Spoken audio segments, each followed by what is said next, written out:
Welcome to the Northern Outcast Outdoors podcast, The Outcast. Powered by A&F Custom Calls, Veteran Innovative Products. All right, here. You ready, Tanner? Mm-hmm. All right, boys and squirrels. So we are back on another doubleheader here. This is episode 10. And we got our good buddy here, Paul, from the Boss Shad. You're the owner, correct? Yes. The owner, CEO, main proprietor of the Boss Shad, and he makes really unique musky lures compared to a lot of the other stuff out there. And I don't know if we want to just jump right into it, Paul, and kind of get the rundown of what you guys got going on. Yeah, thanks for having me. Absolutely. I started making lures about 20 some years ago, and 20 some years ago there wasn't too many things out there for us, and what was out there, we always had to repair and modify and all that. And so I came up with a couple things and kept them for myself for a while, and then in 2010 I decided to start selling them, and it's all history from there. You definitely have like a very futuristic, I think would maybe be the best way to like describe like the outline of like the OG Boss Shad pattern. I mean, it's definitely different than anything that's out there. Yeah, the only shad baits we had at the time were Bagley Monster Shads, and Tough Shad was out already when I started. I think they got a couple years on me. And that's really about it that I can remember. And I wanted to do something unique with, I didn't want to be the same old. So I come up with something. I mean, you can only do so many things with shapes, so I come up with my own lip design and lip angle and all that stuff, and it worked out.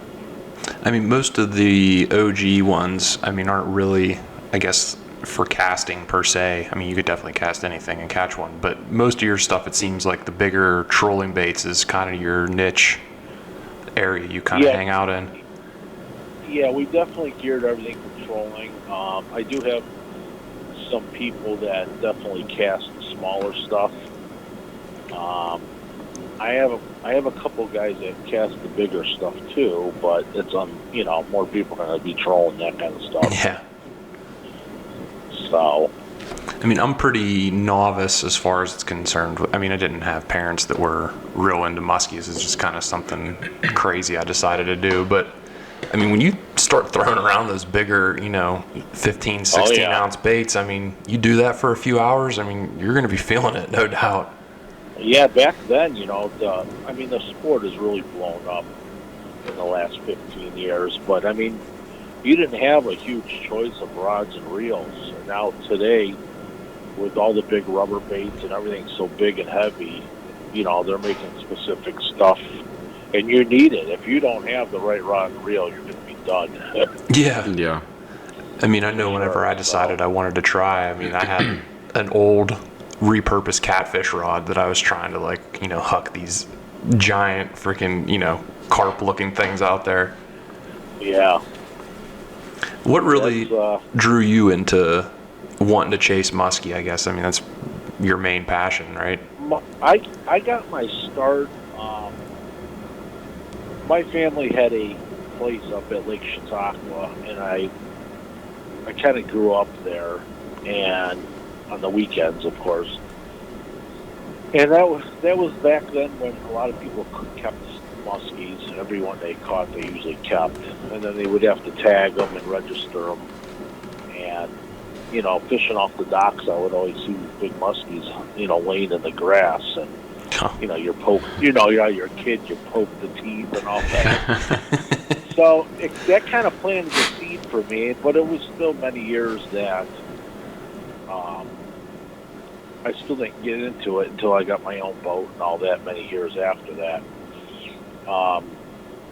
I found I didn't even know there was muskies in Ohio, when I was at a young age. And then when I first got my boat, I think I got my boat at 18 years old. I found that certain lakes had them in there, and I still didn't really go for them at the beginning because I didn't know what I was doing, and there was no, there was no Facebook or nothing. There was no outlets at all. I mean, there wasn't even magazines that, an article here and there for muskie, but it was always geared for Wisconsin or Minnesota, Yeah. And I met a group of friends through a girlfriend, actually. One of the girls she met in college, was muskie fishing with her husband. So I gave him a call, and he took me out one time to show me around the one particular lake and what to use. And I think that was like a Wednesday or a Thursday night, and I went back that weekend and got my first one, and then that was it. It was Addicted. It was all over after that. Oh, I know the first time you see something that big come out of a lake that you've been like bass fishing forever, the first time you see one come out of the water like flopping, I mean, it's like, yeah. I mean, I remember the first time I saw it up in the Tynesta Creek, like every hair on the back of my neck stood up, and I was like, what in the actual hell just happened? Like, yeah, I mean, they're like, you always hear this, if you fish, you always hear the stories about muskies, and it kind of, it's like a mythical creature, Yeah. It seems like that to me. And then, you always hear how hard they are to catch, and not that they're easy, but I mean, with stocking today, they're definitely easier than they used to be to catch fish, which I think that's why the sport has grown, because it is easier to catch muskies today than it was 20 years ago. Oh, I think even just from the equipment standpoint, like you were saying, it's way that more too. accessible to, go get a round reel and not spend, $300 or, whatever for it. But the stocking is just crazy today. They stock so many fish now. Yeah. So, yeah, so that's, I mean, we had hardly any guides around us, and now there's guides popping up all over the place because there's a lot of new people getting into it, and they go out and they catch, 1 to 5 fish for the day, and they're hooked. Wow, I can do this.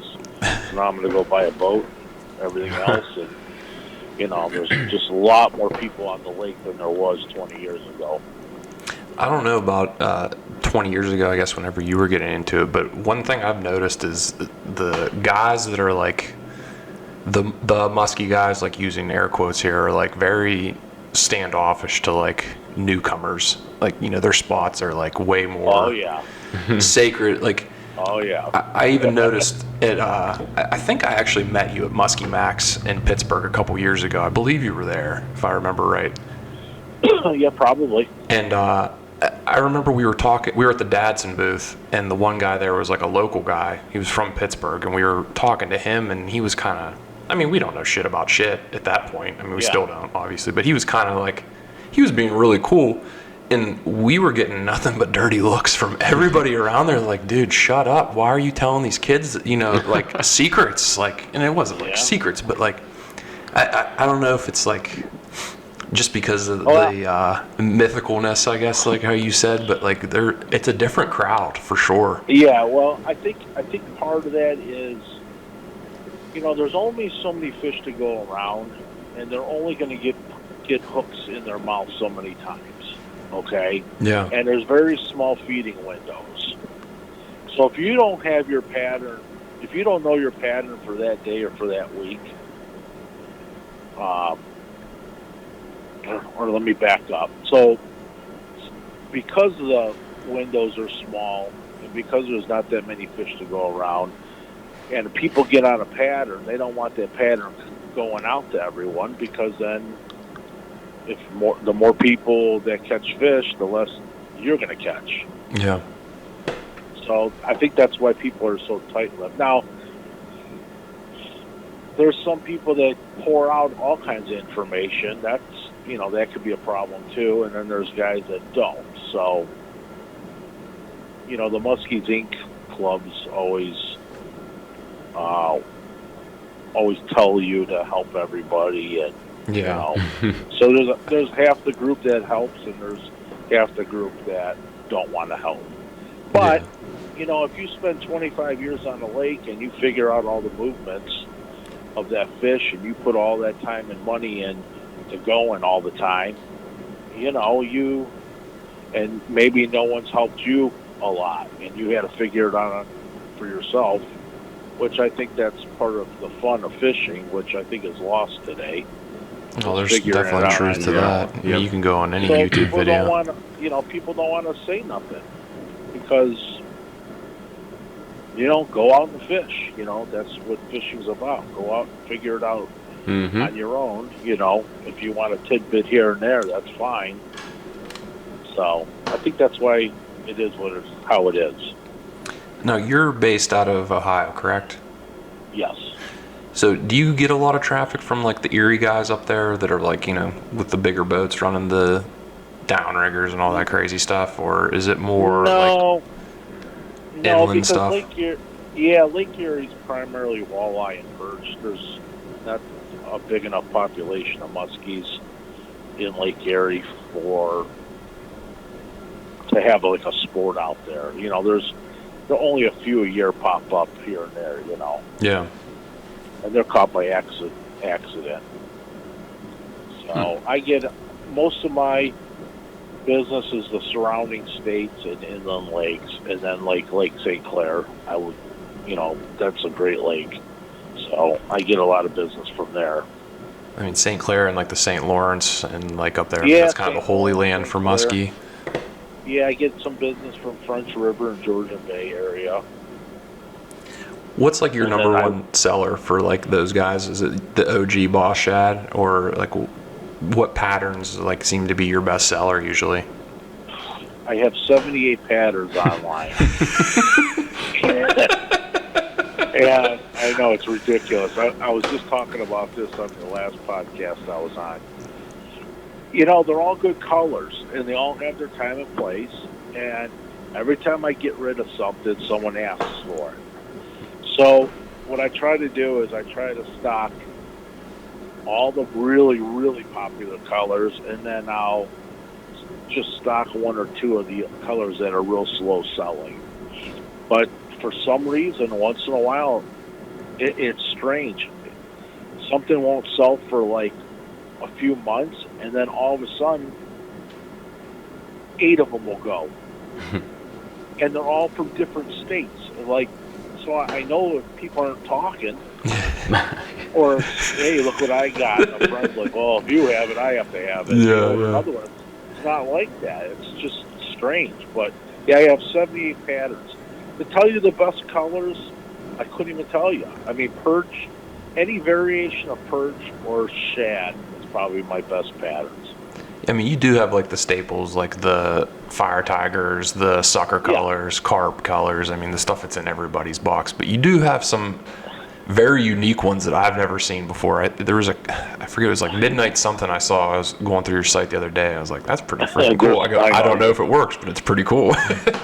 Yeah, that's what's fun about making baits and painting them. You come up with different stuff, Oh, it's awesome. I mean, and that kind of adds to the uniqueness, like I said, of you compared to other people too. Yeah, I'm not good at naming them. That's another problem I have. I can never figure out good names for them. So, like No Name Perch is a great color.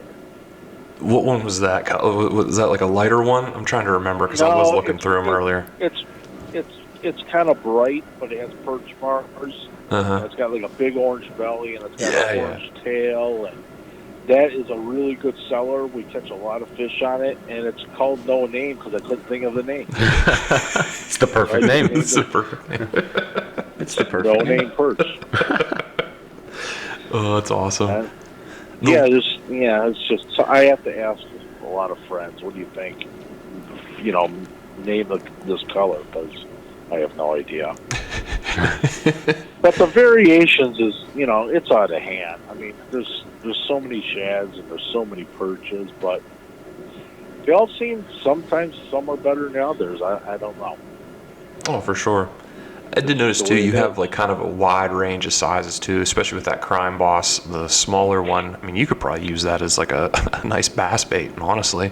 Yeah, I have bass guys that use it. I have walleye guys that use it. I have casters that cast musky for it, and of course you control it because that's what it's for.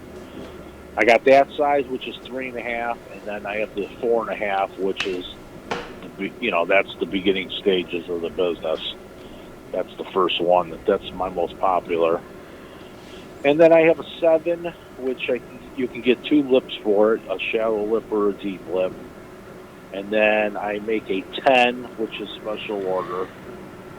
And then I got the minnows. I got the 8-inch minnow, which is real popular, the 10-inch, and the 12-inch.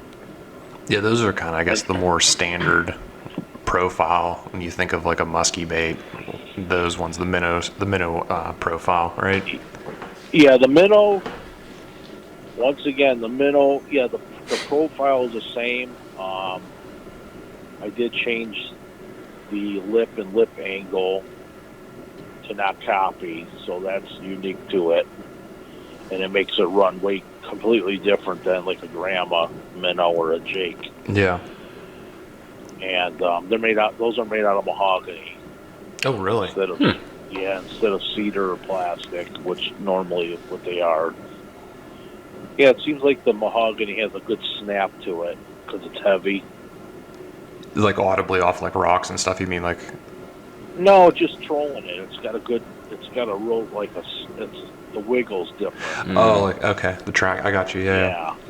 Yeah. I never heard of anything out of mahogany. Usually it's basswood and Right.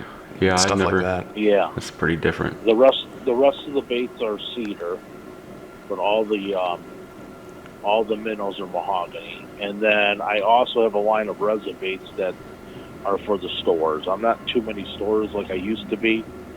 I'm slowly getting back in it, but they sell the resin, I sell the wood. Now, is this like your main? This is your main gig. You don't have like a day job too. This is just like what you do. I quit doing collision work after 29 years to go full time in this. That's awesome. You're making That's enough pretty money cool. to cross over to that. Yep. A lot can be said about that for sure. It's a tough living because there's a lot of people doing it now. There wasn't at one time, but Facebook kind of made a lot of businesses grow, Oh, for sure. So Did you I was notice? lucky.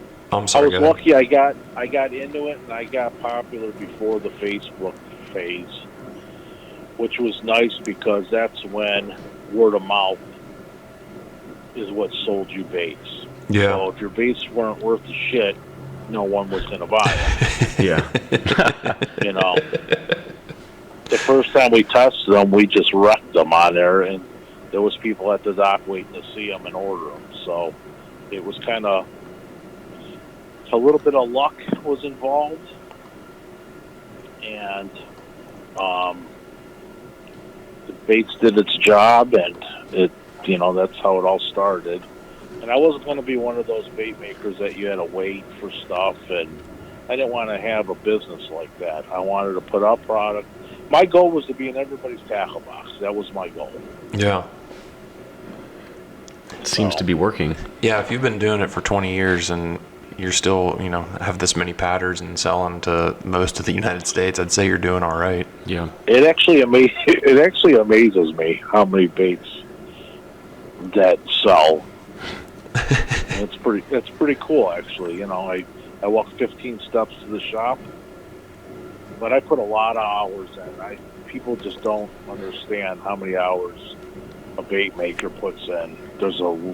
If I would have took as many hours as I do doing this to my old job, I'd be rich. There's a lot to it. I mean, especially when you're pouring. I mean, you got to add lead to the body. And I feel like that's a sand very it down. long process.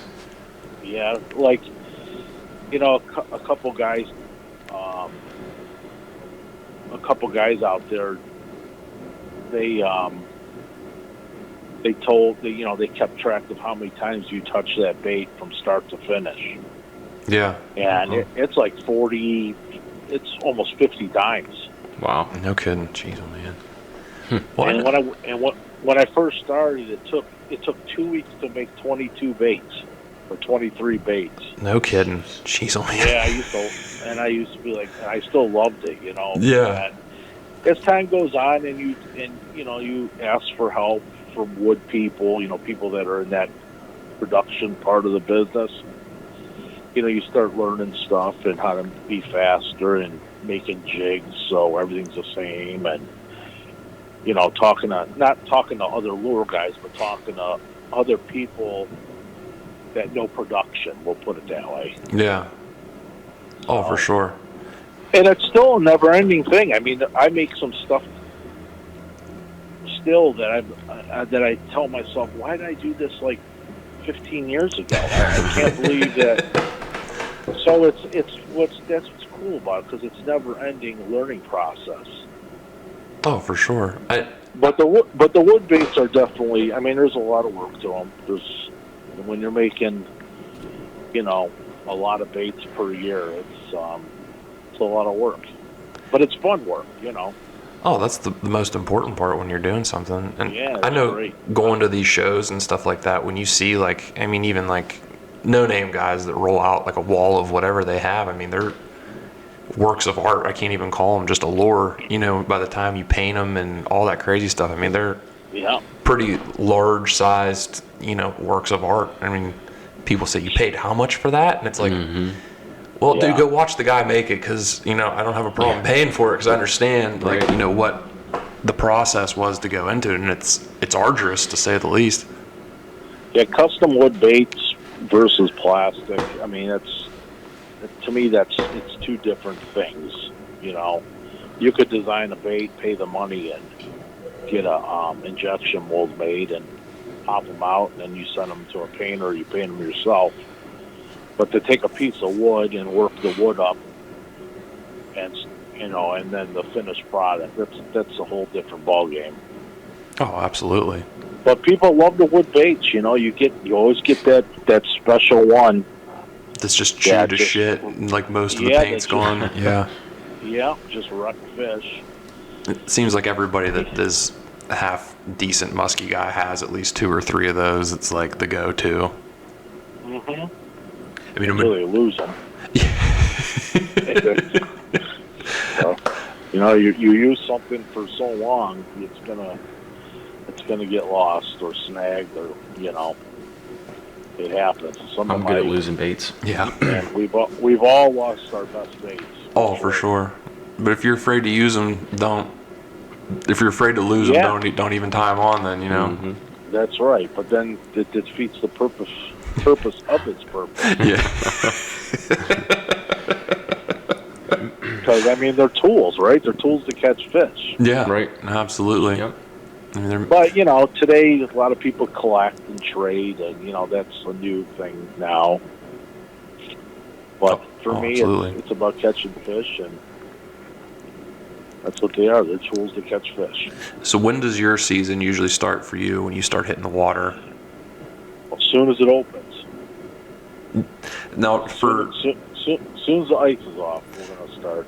Is Ohio different than PA as far as being able to fish certain rivers and stuff early? Because I know over here you have to have a stupid trout stamp to go fish, a stocked river for muskie, which is kind of insane to me. But Ohio's completely open. There's no closed season. If you can fish, you can fish. That's awesome.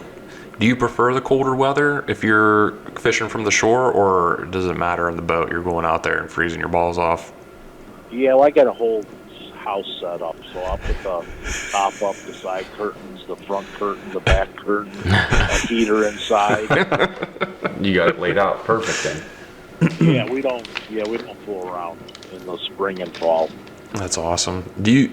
Yeah. Not to get too much into divulging secrets, but I guess whenever you're running, do you do a shallow setup and a deeper setup on the other side and run close to shore, or are you kind of getting out in the middle in the open water? Or what's kind of your bread and butter? That's depending on the time of the year. In the spring, obviously everything's shallow. As post spawn starts and the water starts warming up, they start moving to the next break. So you're kind of off the structure a little bit or offshore. And then by the time summer comes, there's fish that either are going to be on the weed line or there's going to be fish suspended over open water. And depending on what we want to do that day or where the bite is, we'll do either or. But if you're at Chautauqua, you're going to be, you can fish Chautauqua both ways. You could fish the weed line or you could fish open water. And same thing with Ohio. So there's always, none of the fish do the same thing, right? So they're either going to be on the weed line. And now if there's a second weed line that's deeper, if you have a lake like that, that could be a really good spot too. Like if weeds are coming up in 10, 15 foot of water, that's, in the summer, that would be where you want to be. Do you notice the fish being more aggressive coming out of the grass, like a pike would be? I guess like in the middle of summer in the grass, it seems like they just like absolutely hammer whatever you have out there. Do you notice that they get a little more aggressive in the grass than like open water? After spawn, the fish are on the feed bank. So that May and June, they're hitting pretty good, and they're not going to be super shallow at that time. I would say July, August, when we start getting them in like the middle of the lake or over suspended deep water, if you get on a pattern, man, you can catch a lot of fish that way. No kidding. So, we've had some big days up at Chautauqua, and St. Clair's all running, deep water, or not deep water, but open water. And shit, you can have 20, 30 fish days there. Oh my. That's insane. I don't even think I've ever seen one. Really? Yes. I'm not shitting you. What's that? A muskie, I don't think I've ever seen one. It's like a ghost to me. Shit, well. In person anyway, but. You're going to have to get out there. I know, we got a buddy of mine, Doug Vanasco. I'm going to try and get up with him this year. Yeah, me and Doug work together. He lives right down the road kidding. from me. Yeah, he's actually going to be on in person in a couple weeks here. He's coming up. Oh, okay, cool. Yeah, I'm good friends with Doug and Jesse and Joel. Mm-hmm. Oh, awesome. I just watched, they were on a podcast. It was like a Zoom kind of YouTube video. I was on a week before them on that one. Oh, okay. Yeah, yeah. Doug messaged it to me, and I checked it out the other day. And yeah, that was my first Zoom podcast. I thought it was pretty cool. Yeah, it's pretty neat. It was nice to be able to actually see a face to the voice, and so we're excited to have him in person. It's so much more fun when we're up here, crack some beers and Oh yeah. it's way more fun. I'm not saying we're not enjoying talking to you on the phone, obviously. Yeah. Yeah, Doug's good people. they got a good thing going. Yeah, they do. I think they mentioned good. I was gonna say he just started guiding 2 years ago. Yeah, I think this is year three, something or like that. Yeah.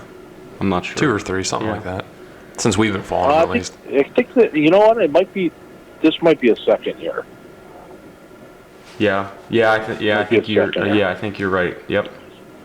Now that I think about it. Yeah, they mentioned something about, because now they run two boats. Doug's boat and then the other guy, Jesse. Yeah, Jesse's going to be doing his overflow. Yeah, and they were talking last year, I think they were over 300 they caught. Jeez, oh man, that's crazy. So to me, I look at that, I'm like, geez, oh man, I can barely catch a bass anymore, let alone. Sounds like you need to go fishing more. I do. We were going pretty good there for a while, and then last year everything kind of got a little weird last year. Not sure what happened last year. We just didn't get out on the boat that much, and yeah, it's a weird year for everybody, I think. But this year we're gonna turn things around. I hit it real hard in the spring, and then I noticed that as summer rolls around, I'm just so busy. I'm lucky to get out once a week or a half an evening once a week. That's the way it is. I mean, I would love to be out there all the time, but it's just not possible. Yeah. It seems like our seasons up here, it seems like the fall is the better time on the rivers over here.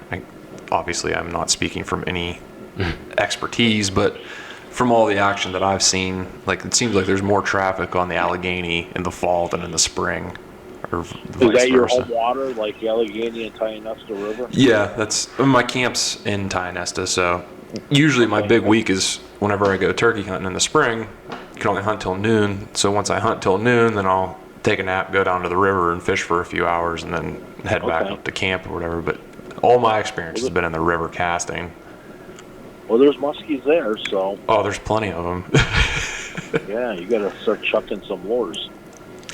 Yeah, it seems like the trout patterns over there, well, the Tionestas get stocked with trout. The trout patterns seem to be the hotter ticket in that little niche, I guess, over there. Well, I guess in the Allegheny in general, I've heard a lot of dudes catching on trout patterns, palomino patterns, stuff like that. Can you troll the Tionesta River?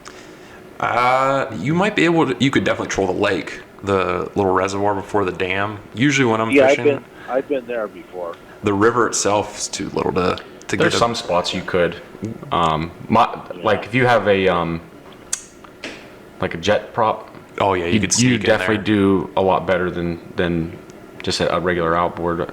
I fished there 2 years ago. We don't have that stuff in Ohio, like rivers like that. I mean, we have rivers, but not like the Allegheny or Tionesta. To me, that would be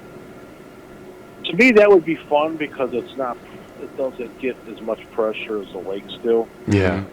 So it's more of an adventure, you know. I would love to have that, but it is not. There's a spot in Oil City. I'd say it's probably a couple 100 yards where you can actually you'd probably actually do pretty good trolling because it's deep enough. I think it gets down to like 15 feet in some spots. Yeah, if you get down to like Reno, and it's down pretty in there, open. It's nice. There's a few spots through there in front of the poo plant, and then down like towards Reno, it's this eddy that's like 400 yards long. Yeah. It's insane. But there's guys that catfish there heavy. Yeah, if you have the jet prop, I mean you can go. There's a bunch of different spots that you could do it and get into deeper water, but you have to have the right equipment to get there. Yeah. Do you guys throw? What do you guys throw for muskie there? Like rubber and bucktails? So usually I throw bucktails. Actually the one guy that used to make us bass jigs, I like bugged the hell out of him, and he made me this giant palomino, like minnow pattern kind of thing that I was throwing up there, and I caught this huge pike out there with it. But usually I'm trying to stick to spinners just because the stretch that I fish is a lot of grass over there. You start throwing the trebles in there, it's just like too much of a pain in the ass, especially when you're weighted in there, by yourself in the middle of nowhere. Well, if you keep fishing it and figure out the patterns, their movements, then you should do good. Yeah, a lot of lighter color stuff up there, like the palomino colors, whites, just plain whites, bone, stuff like that seems to be more prevalent there. The only problem is, too, up there is like the crazy water, like you see some insane redneck engineering up there. Like last spring, I can't even make this shit up. There was 4 dudes on this canoe that had like, if you think like the old Vietnam movies where the dude with like the long prop going down the river, they had this canoe with plywood on top of it, and this dude in the back running it like this. And I'm not even kidding you, there was like an inch before water went inside this thing, and they slid right up in front of me, and they just crushed fish right in front of me. I was fishing there for like 3 hours, and they came out and casted like 20 yards past where I could reach, and they just started like roping. I was like, you gotta be shitting me. You should have waked their boat and sunk it. Oh, I was about to like put a rock out there. That's all it would have taken. Just one cannonball. Oh, they were up there like leaning on the. I wish I would have got a picture of it. I didn't have the camera on me that day because usually we film when we go out, but I didn't bring it with me. And I was like, of course, the one day I did it. This is like insanity out here. It's awesome. You ever see any bear on the river? Not up there. Ironically, the only time I ever caught a bear fishing was at Lake Arthur. Actually, the one day, and it was in the middle of freaking summer of all times. I saw the stupid thing out there. I see pictures. People post a lot of pictures from up there. Yeah. Seeing bears swimming and on the shores and stuff, but I've never personally seen one up there. It's cool. Usually I'm fishing closer into town, so I mean, if you saw one down there, you probably got way bigger problems. Yeah. Yep. Yeah, it's a weird little stretch down there because if you hit it like in a hot time of year, there's a lot of guys down there on the shore that are, you can tell that's all they're fishing for is musky. You know, they got the heavy lumber down there, and usually you're getting circled by boats because the other side of the outflow over there in the Allegheny, that's a well-known walleye spot that you can just drift down through there. So there's a lot of traffic down through there. Yeah. But there's a lot of fish in there too, which is the crazy part still. They all stack up and just eat the trout that get washed down whenever it gets too high. Yeah. Are you talking the outflow of Kinzu? The outflow of Tynesta there. But yeah, Kinzu's the Kinzu's the exact same way there. And I mean, that's kind of a whole different animal up there, the outflow that most of the guys that's a big outflow. A lot of the guys have said if you want to fish Kinzu, fish the outflow first. Because it's like... That's what I've heard too. I've spent a lot of hours on Kinzu with not a good track record. I've heard that from a lot of people too. I've had, the first time I went there, I had about a mid-40s up to the boat, and it got right off. And ever since then, every time I've gone, we've been skunked. Are you a superstitious musky guy? Because I know quite a few of those. I guess it depends. Are you talking like a lucky shirt? Like, do you wear the same pair of socks like that? You got to like do like a little thing to get your bad juju off of Kinzu because you lost that fish, or like? No, not. Oh, you talking about in general or just at Kinzu? In general, I guess. In general, there's one shirt I wear when I'm going trophy hunting, and that's about my extent of it. I've noticed it's kind of like a hockey thing. Like hockey players are very superstitious. I've noticed the musky guys can be very superstitious about things like that. I used to be like that. You know, had to have my favorite hat, my favorite shirt, the same food. If you did good, the same food for next time. But as soon as it doesn't work, then it's not a superstition anymore. Yeah, right. That's awesome. So, well, I know in Canada, I forget I think it was Jeremy Wade at River Monsters show, and they were talking about like when he finally caught one up in whatever the hell lake it was. They were talking about the Indians did some kind of crazy thing. He did it, and he ended up catching one like the very next day. It was walleye fishing though. Yeah. No, those walleye fishing when he got that. It was a big one too. It was a 50 plus incher if I remember. I mean, it's been a while since I watched that show. I love that show. He said that was his hardest fish he ever went for. That's crazy. Yeah. Have you been fishing in Canada for muskie before? Oh God, yeah. Stupid question. Yeah. Keep in mind most of our audience is bass fishermen, so we're trying to dumb it down a little here. Not that I know shit about shit either, but I've never been out west like Minnesota, Wisconsin, and I've never been south like to Kentucky and on. But as far as our surrounding states and up in Canada, yeah. I've never been to Western Ontario though, like Eagle Lake and all that. I haven't been there yet. My dad used to go up there all the time with his buddies. They do a yearly Canada trip. I'm afraid if I go there, I won't come back.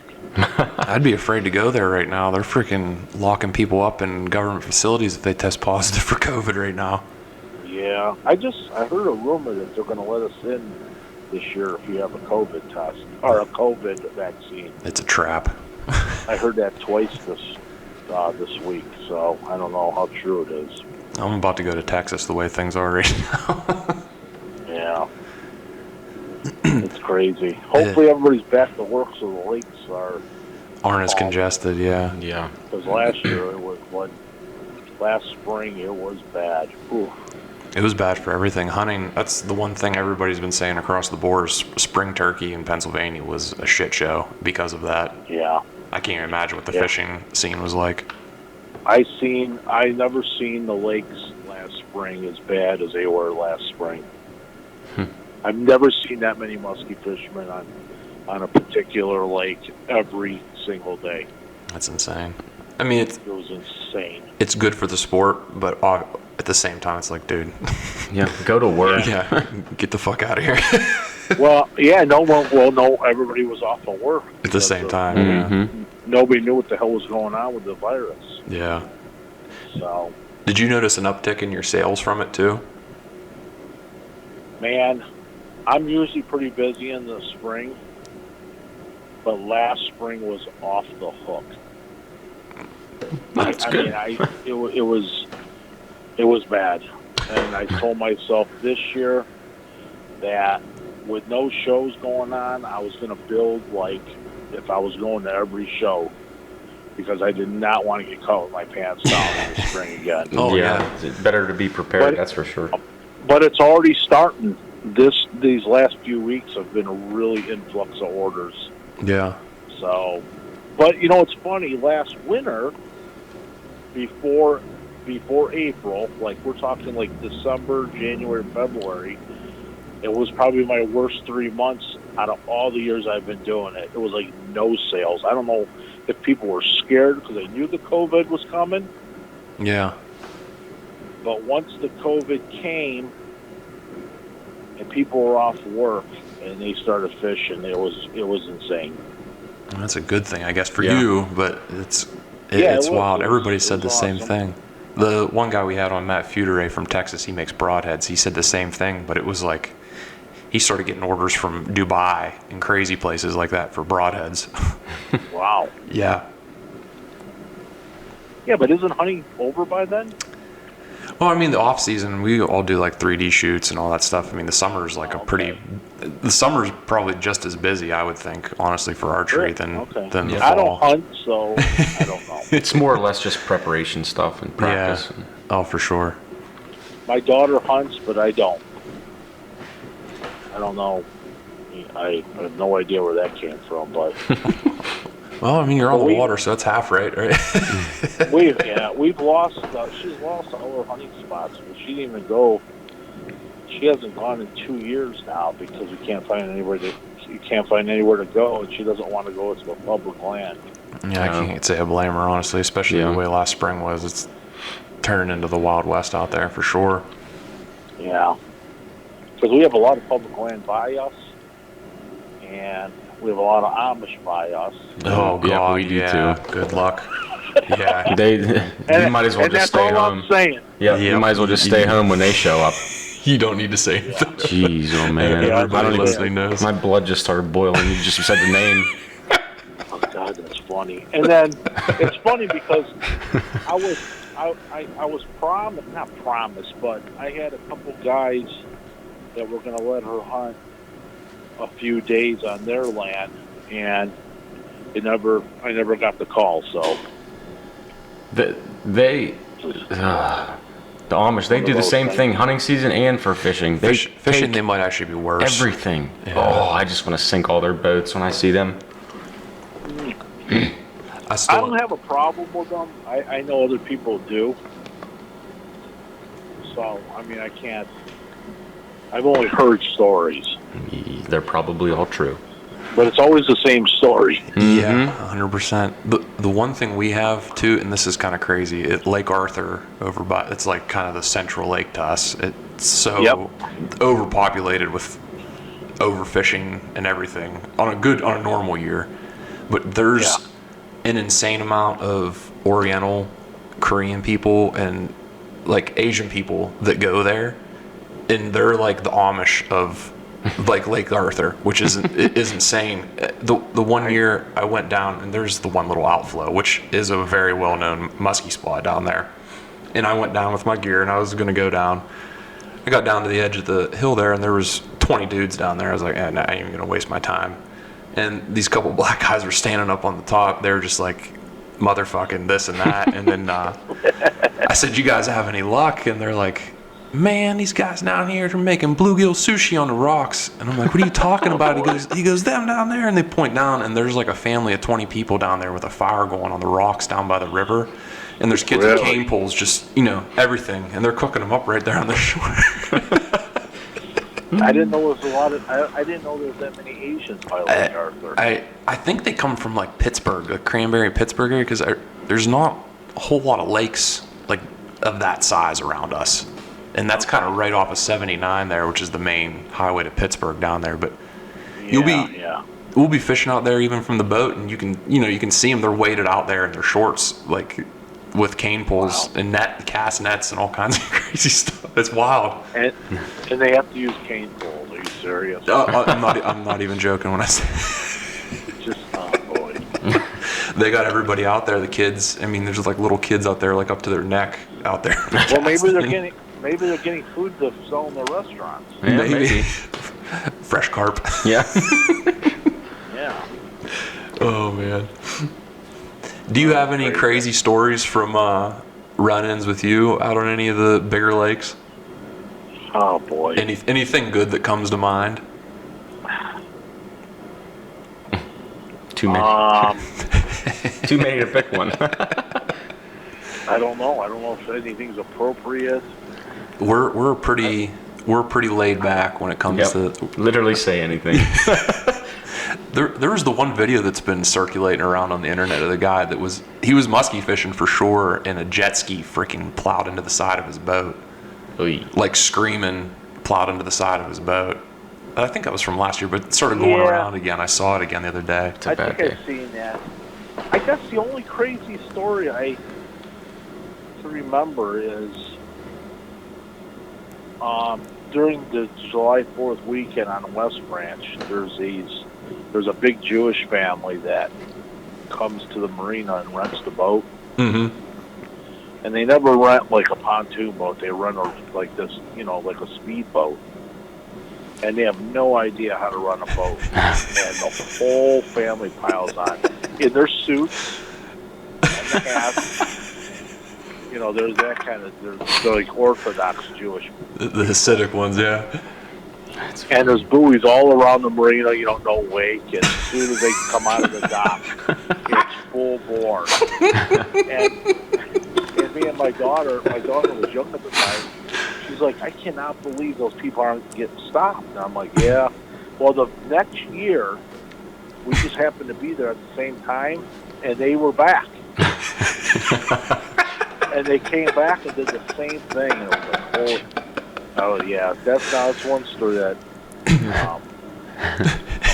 I don't know. You see a lot of stuff, Oh, for sure. People on rocks, and when the water's low, you see big giant 20-some footer boats on the, in the mud in the middle of the lake with the buoy next to them. They can't see the buoy. There's all kinds of stuff. Oh yeah. I don't even know where to start. But do you guide too, or that's just your boat to go when you want? Yeah, that's funny you mentioned that. I was gonna start guiding last year. Last winter, I put a post up that I was going to start guiding, and I put a thing on my website to get, like down payments or deposits. Yeah. And I got the flyers all made, and I don't. I have a small circle of friends. We'll put it that way. I only fish with just a few people. Mm-hmm. I'm not very tolerant, I guess. Nothing wrong with that. For people, and most of the people that were putting deposits in were all those Facebook guys that are on these new message boards.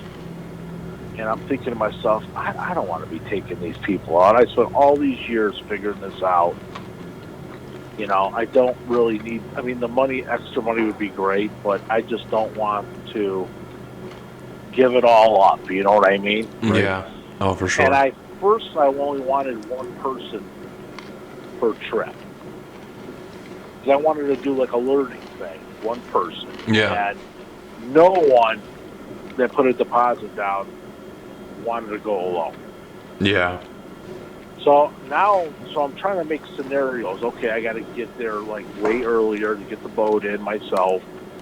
You can't ask anybody to back in and park your truck, right? So yeah. Then I'm thinking of the weather. If it's shitty weather, I'm still going to have to go out and blah, blah, blah. So I'm thinking of that. I'm already discouraging myself. And you're gonna laugh when you hear this one. So I'm thinking of different things, and I go, I'm not doing this. I'm done.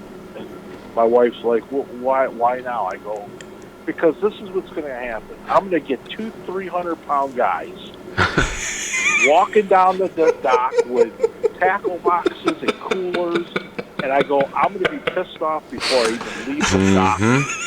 So I'm not even going to do it. I'm done. So I gave everybody their deposits back, and that was it. And I probably could make good money doing it. Oh, absolutely. I mean, because I know people that are doing it that are making good money, but here's the thing. I can't afford to take 2 or 3 days off during the week and not be making baits and keeping stock. Yeah. Because you're the only one that's doing that, right? You don't have like an employee or something like that. Well, every time I get an employee, obviously it's only going to be part-time. Yeah. And they're either dumb as hell and I have to get rid of them, or they work out really well, but they already have like a career job. Yeah. And like my one guy, he's been with me like 6 years now, and now he's got 2 kids all of a sudden. Yeah. And he got a job at the county, so he went from 5 days a week to once every couple weeks. And then I had another kid that was working every day, but he was trying to, he was up front with me. He goes, listen, I'm trying to get in the union, electricians union. I've been waiting a year, but if they do call me, I'm going to have to, I'm going to have to leave. And I'm like, I understand. Well, I trained him for a few months, and he was doing good, and he got the call, so, Yeah. So he went, and then my daughters will help me do certain things here and there, but there's only so much they can do. Yeah. So it's hard because it's not a career. So it's a very, you can either only get a young kid that has interest in woodworking. Yeah. Or you have to find somebody that'll give you some time here and there, Yeah. But I've hired people like right out of like seniors in high school that can't bend a piece of wire and put it in a whip because he complained his fingers hurt him. Oh, jeez. And I blame this on the schools because when I went to school, you had a whole industrial arts department. Yeah, we had a wood shop and all that stuff. Yeah, and a lot of the fathers ain't around, or their office people. Some of these kids didn't even know how to use a drill press. Oh yeah. So it was like, wow, man, that's insane. I mean, my dad owned the collision shop for years, and he had 5 show cars at home, and I was doing stuff. I mean, I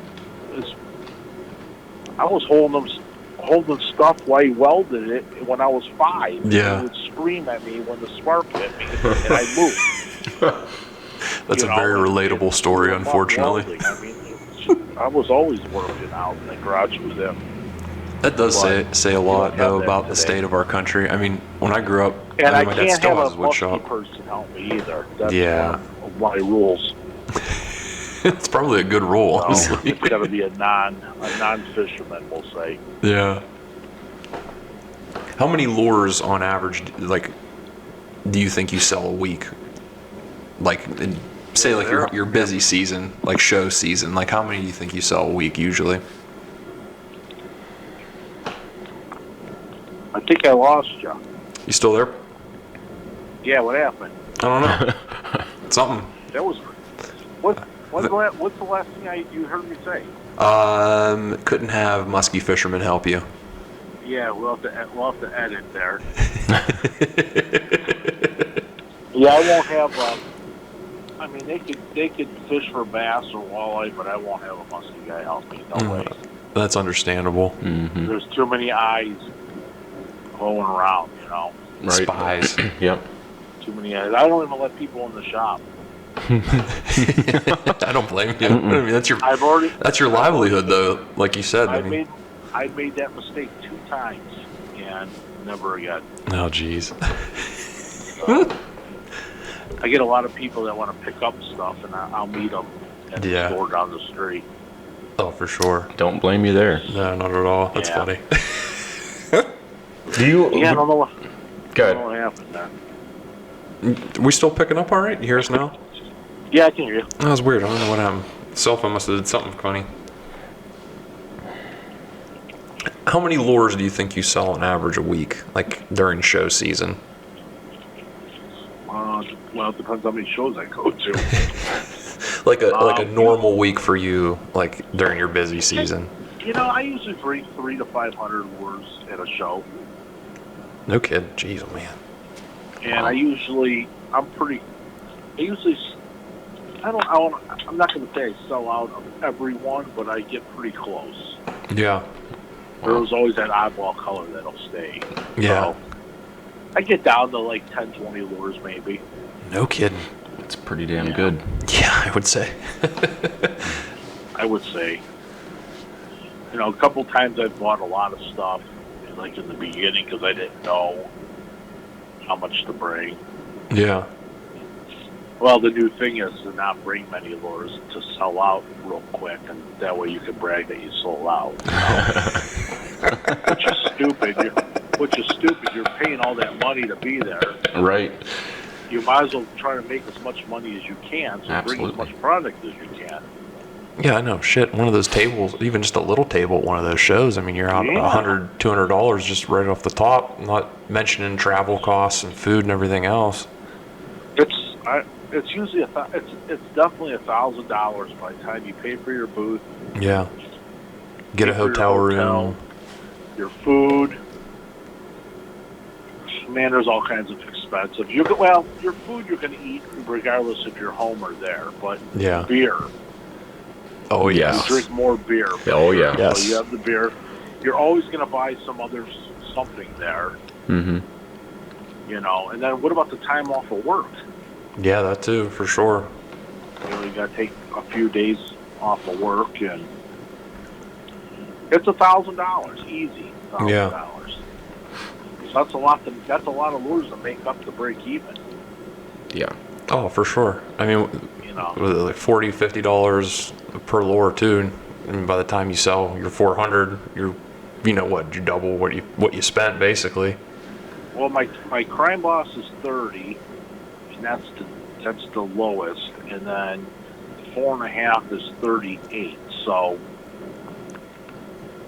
those are the two most popular. So you go just say 38. Yeah. So 38 to get to 1,000.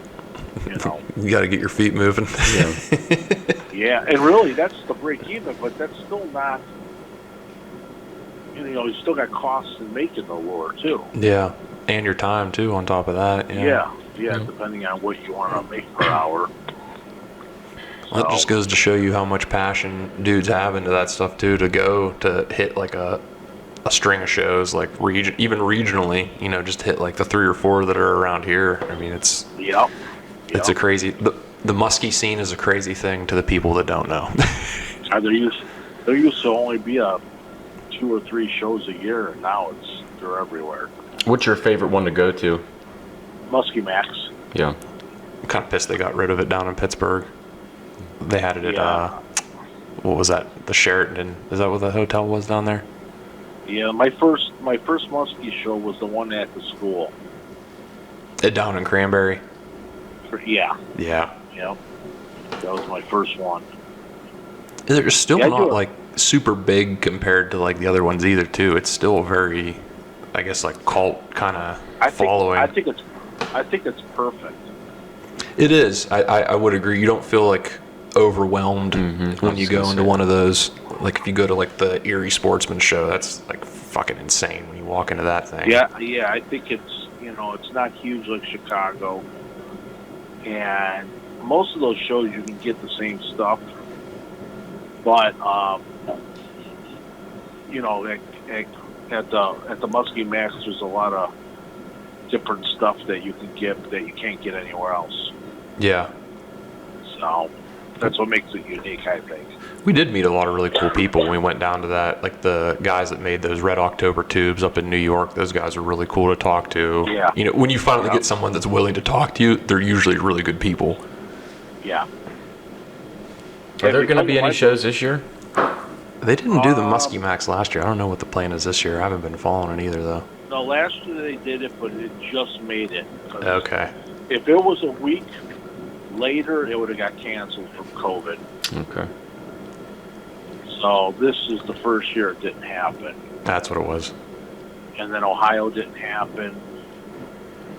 And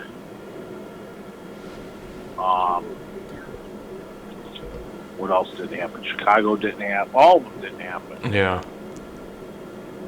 Is there any on the calendar that are like going down this year, or are people still kind of backed off from the big shows? I'm not. I don't think nothing's happening this year. Yeah. It's crazy. No. Nope, that's it, man. Until next year. It'll Hopefully be next year. Hopefully. Yeah, I would say for sure.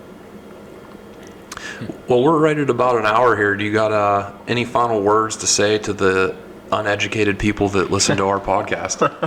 Oh, wow. There's a lot to say. How about this? If somebody wanted to get out there and try it out, what would you recommend them to do, the stuff that they would need in order to do that, just to get started? If they wanted to start musky fishing, I would tell them to join your local club. Don't waste money on a ton of lures. Buy a few lures that you know that work, or that people have told you what work. Learn them. You know, even hire a guide for a day. You know, hire Vance at Muddy Creek at, for Chautauqua, or Joel for Pymatooning, or Chuck Harmon or Ohio. Those are the three top guys, in 3 different states. Yeah. And you could, if you pay attention and not worry about catching fish, you can learn a lot from them 3. And then buy a boat, go. Time on the water is how you learn. Yeah. Oh, absolutely. Yeah, I agree with that. Because what works for somebody might not work for you. Right. If someone was going onto your website that was kind of, newbie, what would be like maybe 3 things off of your product line that you would say, these would be good for you to get going, like as far as colors, or, would the Crime Boss be good for someone that's casting, or the minnow compared to the other stuff? Yeah, I would stay with the Crime, the 4.5, and the 8-inch minnow in perch or natural shad colors. And you can get it about done anywhere with those. Yeah. I'm gonna have to try that. And the 8-inch minnow is a great casting bait, by the way. Oh, I have a few, not of yours, but I have similar size stuff that was given to me from people that claim they know what they're talking about. Yeah. And and I always tell people, if you have any questions, you can email me, and I gladly answer anything I can. Where can everybody find you at? BossShad.com. And you're the same thing on Instagram, right? There's no underscore or anything. It's just at the Boss Shad. Yeah. Perfect. So there's a email. You can email me regularly. You can email me on the website, and then Facebook. There's a Boss Shad page on Facebook that you can message me through there too. Oh, we'll be sure to link all that stuff then whenever we do our big post. But Paul, we really appreciate you coming on, man, and spending some time with people that really don't know what the hell we're talking about when it comes to musky. Yeah, there's lots to learn. Well, guys, as always, make sure you like, subscribe, go check out Paul, go check out the Boss Shad, go blow a few $1,000s on his website and help a guy out, huh? There you go. All right, guys, thanks again. Thanks, Paul. Thanks for having me.